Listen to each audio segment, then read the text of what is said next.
Nejejwe n'Imana impaye aka kanya ko guhagarara imbere y'iteraniro ryayo nsangira namwe ijambo ry'Imana. Ijambo ry'Imana tugiye gusoma mu Bafilipiye ibice 2. Turahera ku murongo wa 14 turasoma n'uwa 15. Avuga ngo mukore byose mutitotombana mutagishanya impaka kugira ngo mutabaho umugayo cyangwa uburyarya, mube abana b'Imana batagira inenge hagati y'abigihe kigoramye cy'ubugoryi, abo mubonekeramo nk'amatabaza mu isi. Ngo ndashaka kuvuga ngo tuba abana b'Imana batagira inenge. Tuba abana b'Imana batagira inenge. Kubera iki tugomba kuba abana b'Imana batagira inenge? Kuko turi hagati y'abigihe kigoramye. Niyo mpamvu tugomba kwirinda inenge iyo ari yo yose. Umuntu wese akirinda kugaragara nabi mu byo avuga, mu byo akora, uko agenda. Tukaba abantu bera imbuto koko zikwiriye mu Kristo nyakuri. Ukaba umwana w'Imana udafite inenge. Icyo nicyo Imana ishakaho, nicyo nawe Imana igushakaho. Umurongo wa 16 aravuga ngo mwerekane ijambo ry'ubugingo kugira ngo mbone uko nzirata ku munsi wa Kristo yuko ntirukiye ubusa kandi nkaba ntaruhijwe n'ubundi. Ni Paulo wabwiraga Abafilipi. Yarababwiraga ngo babe abakristo batariho inenge. Niwe wababyaje ubutumwa bwiza. Bigaragare ko ari we wababwirije ubutumwa bwiza bagakizwa, bakamenya inzira y'ukuri, bakizera Kristo nk'umwami n'umukiza wabo. Mu yandi magambo, iyo umuntu yakubwirije ubutumwa bwiza ugakizwa, akakuyobora inzira nziza ya Kristo, hanyuma ugatana ugakora ibinyuranye nuko wakagombye ugenda muri ya nzira, usibye no kuba wigiriye nabi nawe ubwawe, na wa wundi wakubwirije umukojeje isoni. Siko bimeze?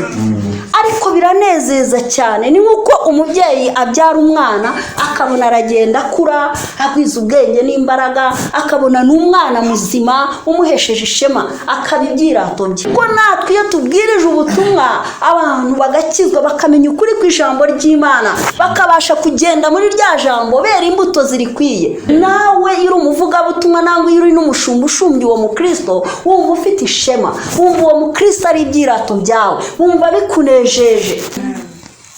Ngo mukore byose mutitotombana mutagishanya impaka. Ariko abakristo bubu b'iki gihe bagishanya impaka, bakitotombana. Umuntu akaza mu itorero yaje gusenga, cyangwa mu iteraniro nk'iri aje gusenga Imana, ariko ugasanga atahiye kunegurana, atahiye kureba kumva umuvugabutumwa ibyo yabwirije, kureba uzi kubwiriza neza n'uzi kubwiriza nabi, kureba umeze gute, wambaye gute, ugasanga nibyo atahanye. Imana idufashe cyane. Niba wavuye iwawe mu rugo waje uje gushaka Imana, reka umutima wawe werekere ku Uwiteka Imana. Umutima wawe werekere ku Mana, n'umutima wanjye werekere ku Mana, kuko waje gusenga Imana, nta muntu waje gusenga. Mureke tuba abana b'Imana batagira inenge hagati y'abiki gihe bagoramye, y'abiki gihe kibi. Iki kinyejana turimo ni ikinyejana cy'abantu bagoramye. Siko bimeze? Hari ibibi byinshi birimo gukorwa muri iki gihe. Utabaye umukristo rero, wirinde ikibi cyose, wirinde inenge, wirinda kwanduzwa n'ingeso z'abiki gihe zigoramye, ahubwo ugaharanira kugira ngo were imbuto, ugaharanira kuba wa mukristo ugaragaza imbuto, ugaragaza gukiranuka mu magambo uvuga, mu byo ukora, ukagaragaza ukuri kw'ijambo ry'Imana ryakubatu. Ukaba urugero, ukabikitegerereza aho utuye, ukabikitegerereza aho ukora, ukabikitegerereza mu rungano, mu bo mugendana. Imana yacu nishimwe. Ntugere mu banegurana ngo nawe unegurane, ntugere mu basebanya nawe ngo usebanye. Imana yacu nishimwe. Tugomba kugira itandukaniro, tube abana b'Imana badafite inenge. Niwo mutwe w'ijambo numva Imana yampaye ishingiye muri iri jambo dusomye. Tube abana b'Imana badafite inenge. Wirinde kugibwaho n'umugayo, ngo bakuvuga ngo dore, bakujyanira n'inzara ngo dore, ngo kandi uriya tumubona yikoreye Bibiliya ajya gusenga, ariko nyamara muri karitsiye aho utuye ni wowe udashobotse, ni wowe utazi kubana neza n'abaturanyi. Nyamara ijambo ry'Imana rimbwira neza nk'uko bishobotse mujye mubana n'abantu bose amahoro. Haleluya. Twebwe tugusabwa kubana n'abantu bose amahoro. N'aba bantu badashobotse wowe usabwa kuberera imbuto, kuko hari icyo ubarusha, hari ukuri wamenye kwa kubatuye. Ntabwo ukwiye kugendera muri za ngeso wahozemo kera utaramenya ukuri kw'ijambo ry'Imana. Haleluya.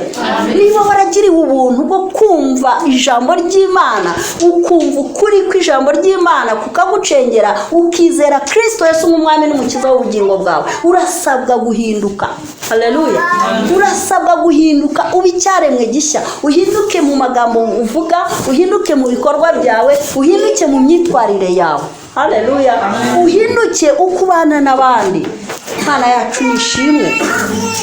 Niba wari igisambo wikubiraga utaziraga umutima usangira n'abandi, ariko kuko wakijijwe, wakiriwe ubuntu na Kristo, ugakizwa ukamenya ukuri, wiga kubana n'abantu usangira n'abandi. Haleluya. Utari igisambo. Umukristo agomba kugira ingeso zitandukanye n'iz'abandi. Haleluya. Tugomba kugira ingeso nziza. Aho uri nukurebye basa akavuga ati kuriya muntu yarahindutse, uko muzi ntabwo ari kuriya yari ameze, ndabona hari icyahindutse. Haleluya. Ariko biragatsindwa kwitwa ko wakijijwe, kwitwa ko uri umwana w'Imana, ariko nyamara bagushakaho imbuto y'Imana ntibayikuboneho. Umuntu yagushakaho urukundo ntarubone, umuntu yagushakaho gukiranuka ntabibone. Imana idufashe kandi tugirire neza. Amen. Imana idushoboze kuba abakristo bera imbuto. Imana idushoboze kuba abakristo batariho umugayo. Haleluya. Muri iki gihe kigoramye, muri iyi si igoye, muri iki kinyejana kigoye benshi, ariko twebwe twe kumera nk'abatazi Imana, twe kugenda nk'abapagani, ahubwo tugende dutunganye. Imana ishimwe. Niba uri umubyeyi mu rugo ukaba ufite umugabo udakijijwe, mwerera imbuto. Haleluya. Mwerera imbuto, wiba mwiza waje hano gusenga gusa ngo nugera hari unanirwe kwerera imbuto umutware wawe, umusuzugure usange murahanganye, hanyuma nurangiza kandi umubwire ngo ugiye gusenga, ubwo burimo gusebya abakozi b'Imana. Haleluya. Imana idufashe. Burimo gusebya abakozi b'Imana bakuyoboye. Umukristo asabwa kugira imbuto yo kwihangana, akagira imbuto yo kwihangana, ukarwana no kwera imbuto mu gihe gikwiye n'ikidakwiye. Haleluya. Ukera imbuto mu gihe gikwiye n'ikidakwiye. Turageragezwa kandi Imana ijya yemera ko ibyo bigeragezo bituzaho kugira ngo idupime, irebe kagakiza kawe niba ari ako ku munwa cyangwa se niba koko warakijijwe, warahindutse. Haleluya. Tuba abana b'Imana batari binenge. Imana idufashe cyane. Mukore byose mutitotombana, mutagishanya impaka. Haleluya. Kugira ngo mutabaho umugayo cyangwa uburyarya, mube abana b'Imana batagira inenge hagati y'ab'igihe kigoramye cy'ubugoryi, abo mubonekeramo nk'amatabaza mu isi. Bibiliya yitwisa amatabaza. Haleluya. Tugomba kugaragaza umucyo wa Kristo muri twebwe. Uwo mucyo tuwugaragaza muri za ngeso zacu, mu byo dukora, uko tubana n'abandi, mu magambo tuvuga. Haleluya. Hari abakristo usanga bivugira ibyo bishakiye, ugasanga baravuga imvugo nk'iza mayibobo, imvugo nyandagazi. Kandi no mu bitwa abakristo, no mu bitwa abakristo rwose bari. Imana idufashe. Imana idufashe uko tugaragara mu bantu b'iki gihe kibi kigoramye. Idushoboze kwera imbuto, idushoboze kutagaragarwaho n'umugayo. Uko tugende twirinda. Imana yacu nishimwe. kandi agatsinda. Umukristo w'iki gihe ntabwo abakristo bagishaka ubutumwa bubabwiriza kureka ibyaha, ntabwo abakristo bagishaka kubabwiriza ubutumwa bubabuza ibibi, ahubwo barashaka kubabwire Imana ikugiriye gutya, Imana igiye kugira gutya. Se burya Imana mwibaza ko Imana ari injiji? Ineza yayo nayo yigirira uyikwiye, siko bimeze se? Niba umuntu ashobora kukubaha, uri umuntu, akakubaha, akaguha agaciro, akakugaragariza urukundo agukunda, nawe ukumva uti uyu muntu icyo nta kintu namwima ngifite. Haleluya. Imana yose byamera biti igihe wayubashye ukayubahisha. Haleluya. Ukayubahisha, ukugenda ukayubahisha, abo ubana nabo ukaberera imbuto z'umuntu ukijijwe, ukabereka Imana, ukabereka urukundo rw'Imana, ukabereka ko wahindutse. Haleluya. Niba kubona uko wari umeze kera witwa ko utarakizwa. Imana yacu nishimwe. Imana idufashe cyane kandi tugirire neza, idubashishe guhinduka. Ijambo ry'Imana rimbwira neza ngo turi umucyo w'isi. Haleluya. Ngo umudugudu wubatse ku mpinga y'umusozi ngo ntabwo wihisha, nta wakongeza itabaza ngo aryubikeho intonga. Siko bimeze? Ahubwo iyo bakongeje itabaza yucanye itara ubugira ngo rimurikire abantu bose bavirwe na wa mucyo. Imana yacu nishimwe. Niko n'umuntu ukijijwe aba akwiye kumera. Umucyo wa Kristo ukwiye kumurikira abantu ari kumwe nabo. Amagambo yawe akagaragaza Kristo, imbuto wera zikagaragaza Imana, ukagaragaza ko wahindutse. Haleluya. Erega iyo ubasha kwera izo mbuto, iyo ubasha kuba umuntu utariho umugayo, kuba umukristo utariho umugayo, ni ukuri ubasha gusenga Imana ikakumva, irakumva. Erega nubwo wahura n'ibikugerageza, nubwo wahura n'ibiguhinyiza muri ubu buzima, uramenye rwose ntuzatatira igihango wahanye na Kristo. Haleluya. Niba wararahiye indahiro ukamubwira ngo ndakwihaye umbere umwami n'umukiza untegeka, sinkiri uwanjye, ndakwiyeguriye. Haleluya. Imana yacu nishimwe. Ariko warangiza ayibwiye ngo wamubwiye ngo ntukiri uwawe ngo wigenge, warangiza ukigira ikigenge. Ujye wifuza kuba umukristo ushimwa, ujye wifuza kuba umuntu ushimwa n'Imana ndetse n'abantu. Haleluya. Tuba abakristo bashimwa n'Imana n'abantu.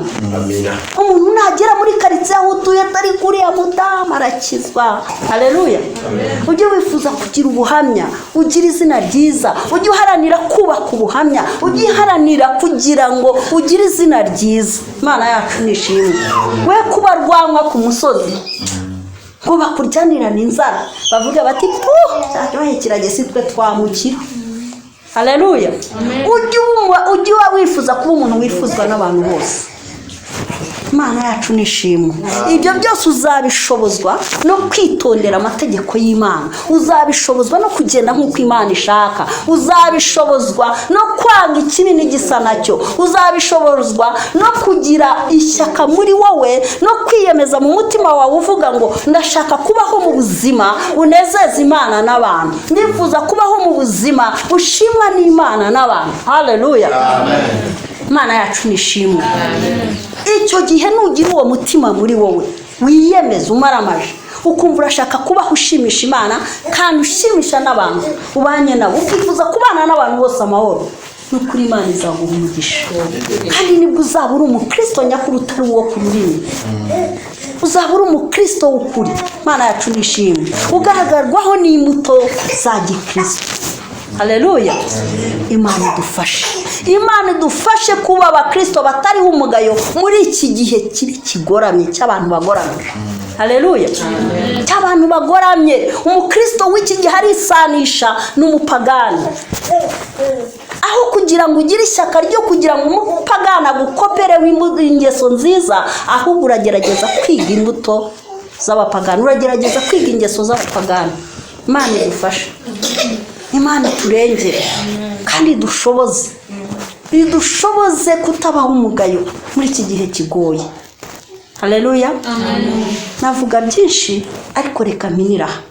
Imana itwambika imbaraga, Imana itugenderere mu buzima bwawe, uharanire kubaho uri umukristo koko utariho inenge, ushimwa n'Imana, uharanire kubaho ubana neza n'abantu bose. Haleluya. Nta mugayo ukuriho, wumve mu mutima wawe, uhamanya n'umutima wawe, uvuga uti aka kanya Imana ivuze nasanganirira Kristo mu bicu. Haleluya. Aka kanya Kristo amanutse aje kuzamura itorero ridafite ikizinga n'umunkanyari, naba ndimo. Haleluya. Ukumva ubwawe umutima wawe, urahamanya n'umutima wawe, umutima wawe utagucira urubanza. Haleluya. Ereka dufite abacamanza, umutima wawe wonyine n'umucamanza wawe uragushinja, nubwo wanyiyorobeka ukanyigiraho mwiza, ariko nawe ubizi imbere mu mutima wawe ruba rusibamye, umutima ubugushinja. Ariko nubwo umuryarye umubeshye ko umukunda, ntabwo umukunda. Haleluya. Ntabwo umukunda. Mana yacu dufashe cyane, turinde gucanirana imanza, turinde gukubana. Haleluya. Ahubwo mu rwawe ruhande wikiranure, wifuze kuboneka imbere ya Kristo, uri uwo Kristo ashaka kubaho. Imana idufashe. Reka dusenge Imana. Uwiteka, Mana yo kwizerwa no kwiringirwa, ndagushimye nyagora ku ngoma data ushoboje kuvuga ijambo ryawe nkuko warimpaye. Mana, mpagaze nk'igikoresho, Mana ndagusabye kugira ngo wowe wikorere muri aba bantu bumvise aya magambo. Mana, ni wewe wenyine ubasha guhindura umwana w'umuntu ukamugira uko ushaka, kwaba nyaguhora ku ngoma. Shoboza mwami umudamu uraha n'umugabo uraha kwera imbuto zikwiriye abihanye. Dushoboza nyagora ku ngoma data kutabaho umugayo muri iki gihe cya none cy'abantu bagoramye. Nyagora ku ngoma udushoboze kugenda dutunganye, udushoboze mwami Imana kugaragaza umucyo wawe muri iyi si y'umwijima, usohora umwijima wari uri muri twe mu izina rya Yesu. Udutsindire intege nke zose, uturinde kwisanisha n'abantu b'iki gihe batazi Imana, ahubwo nyagora ku ngoma umunsi ku wundi tujye turwanira duharanira kugera ikirenge mu cyawe Kristo, kuko ari we watubereye icyitegererezo cyiza. Gaho ushoboza buri mwe wese rero, icyubahiro cyose gikomeze kuba icyawe, ni mu izina ry'Umwami wacu Yesu Kristo dusenze. Amen.